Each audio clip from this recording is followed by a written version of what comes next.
When you start to learn Power Query, it is impossible to not use it for even the basic things you do all the time to clean data. It's so much easier than recording macros and just as powerful. It connects to data naturally because that's what it's been built to do, and it's much easier to work with once you learn a little bit about it. Let's open up Clean Spending in our chapter folder. We'll connect to the spending trends data in the same folder. This way, when we have new data, we can either replace that file or change the connection to the new data. Okay, so I'll navigate to Data. I'll choose Get Data from File, and because the source of my file is Excel, I'll choose from Workbook. And I'll choose the Spending Trends Survey. Okay, I'll choose my original data. And then I have two options. I can go ahead and load it to the spreadsheet so I can see it, or I can go directly to Transform Data. Since we're going to focus on cleaning, we'll go straight to Transform Data. We can load it later.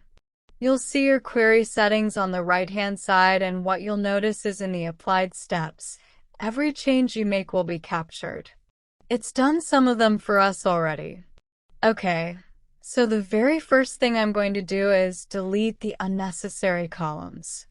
There's multiple ways to do this, but right now I'll just right-click the collector ID and choose Remove. Because I'm not doing any start date and end date comparison, I'll go ahead and just remove the end date. And then I also want to get rid of IP address, email address, and first name. Let me show you another way to do that. I can go to Choose Columns, and then I can just uncheck the options that I do not want. Alright, I'll go ahead and click OK here. And then you see my steps, right? I see removed columns. So if I choose that, it goes back to that step. And it lets me see what I actually removed. If I choose Removed Other Columns, it shows me what I removed. But also I can choose the little gear shape here if I need to add one back or remove another one. Alright, I'll go ahead and click OK.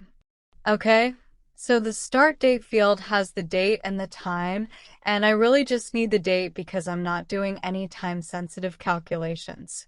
So I'll go ahead and hit that little data type and change it to date. And then again, it gave me the change type. Because I already have one change type, and now I've changed it again, I actually want to rename the step. I'll go ahead and right-click and rename this to Change Date, Remove Time. I like to use meaningful names because people will be looking at my file after the fact, but again, it's anybody's guess to what you'll see or how you'll name your own files. Okay, so one of the things that I notice is that, but the headings are named in question format, so I'm going to go ahead and double-click what is your age and change that to age. I'm going to go ahead and change what is your gender. Oh, let me scroll over just a little bit because we have an option for them to self-describe. Okay, so what I'm going to do there is change it to gender, change the next one to self-describe. I'll go ahead and change what is the highest level of education to education level. And again, every time I do this, it's keeping up with the columns that I've renamed. If I want to take a look at that, I can expand it. What this is called is M-code, and I can adjust this M-code manually if I choose to. One of the most powerful features in our toolbox as data analysts is the ability to tie data together. In Excel, we do this with concatenate or concat. I want to do this in Power Query, and I'll use merge. So I'm going to highlight gender. I'm going to hold my Control key and highlight self-describe. I'll right-click these fields and choose Merge Columns.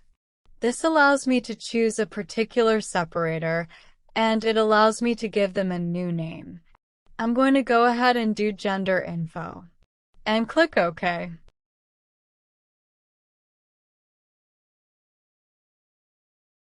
Now those two columns have been merged together to create one column. And again, I have my gear shape in the merged column that will allow me to change my options if I choose to. I'll choose cancel, and I'm going to go ahead and create the name for this as gender combined. Okay, so because this is a survey response, it gave me 2 levels of headings. The first heading is all of the questions, and then some additional information came over with the file. I need to always filter out row 1, so I'll highlight this, and where there is a null, I'll uncheck that, and that will remove that extra row there.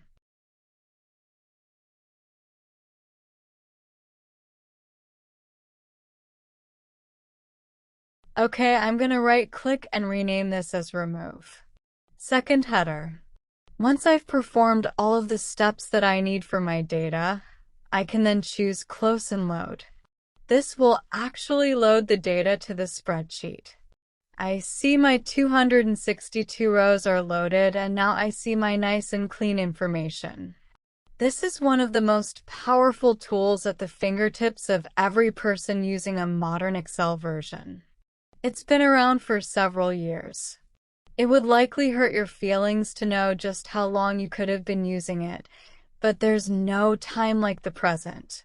Also important to know that if you learn Power Query in Excel, then you already know it in Power BI.